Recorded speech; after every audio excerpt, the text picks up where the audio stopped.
Praise the lord. ఈరోజు దేవుని యొక్క వాగ్దానం, నిశ్చయముగా నేను నిన్ను ఆశీర్వదింతును.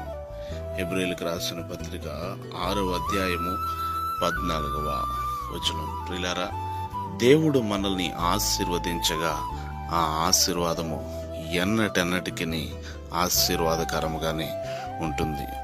భూమి ఆకాశములను సృజించిన యెహోవా చేతనే మీరు ఆశీర్వదించబడినవా అని లేఖనం సెలవించిన రీతిగా నిశ్చయముగా దేవుడు మనల్ని ఆశీర్వదిస్తే మనము ఆశీర్వాదకరముగా ఉంటాము.